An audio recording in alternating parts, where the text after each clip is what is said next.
প্রতি নৃত্যশিল্পী বিরজু মহারাজের ৮৯তম জন্মদিনে চিন্তনের শ্রদ্ধাঞ্জলি। বিরজু মহারাজ ছিলেন শাস্ত্রীয় নৃত্যের মাস্টার কথক এবং লখনৌয়ের কালকা বিন্দা দিন ঘরানার একজন নেতৃস্থানীয় প্রবক্তা। এ ঘরানা একটি স্বতন্ত্র সঙ্গীত শৈলী ভাগ করে নেওয়া সঙ্গীতজ্ঞদের সম্প্রদায়। বিরজু মহারাজ বলতেন, আমি নাচ ছাড়া আর কোনো কিছুর জন্য নিজেকে ব্যয় করি না। আমি এমন একটা পরিবেশ তৈরি করতে চাই যেখানে সহিংসতার এই যুগে হুমকির মুখে থাকা সমস্ত সংবেদনশীলতা এবং নান্দনিকতা নৃত্যে ফিরিয়ে আনার লক্ষ্যে কাজ করতে হবে।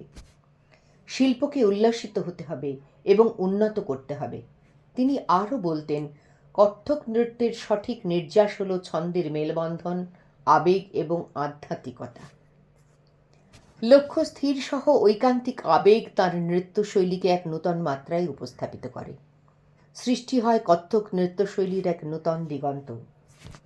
বিশ্ববন্দিত চিত্র পরিচালক সত্যজিৎ রায় তার অমর সৃষ্টি শতরঞ্জ কে খিলাড়ির নৃত্য পরিচালনার দায়িত্ব অর্পণ করেন বিরজু মহারাজের উপর, যা তাঁর জীবনে এক বিস্তৃত দিগন্ত উন্মোচিত করে।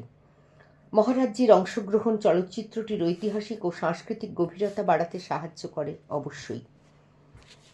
বিরজু মহারাজের সবচেয়ে বড় কৃতিত্ব, তিনি শুদ্ধ মার্গসঙ্গীতের অন্তর্গত কত্থক নৃত্যশৈলীকে আম জনতার কাছে শুধু প্রিয় নয়, বহুল জনপ্রিয় করে তুলেছিলেন। আজ যে আমরা ঘরে ঘরে কত্থক নাচের প্রতি ভালোবাসা ও শেখার আগ্রহ দেখতে পাই, তার কৃতিত্ব মহারাজজির।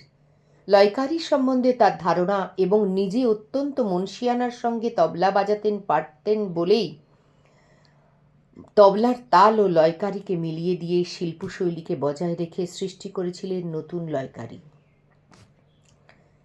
যিনি নিয়মিত মার্গসঙ্গীতের চর্চা করেন না কিন্তু গান বাজনা ভালোবাসেন, তিনিও তাঁর নৃত্যশৈলীতে ডুবে যেতেন, এমনই সহজবোধ্য ও উপভোগ্য ছিল তাঁর পরিবেশনা। এখানে উল্লেখযোগ্য, বিরজু মহারাজের ঘুঙুর ছিল অনবদ্য। এমন পরিচ্ছন্ন আওয়াজ, মিঠে তাল তোলার ক্ষমতা না দেখলে না শুনলে বিশ্বাস করা শক্ত। নিজের শিল্প এবং দক্ষতার উপর কত নিয়ন্ত্রণ থাকলে নিজের ঘুঙুরকে নিয়ন্ত্রণ করতে পারা যায়।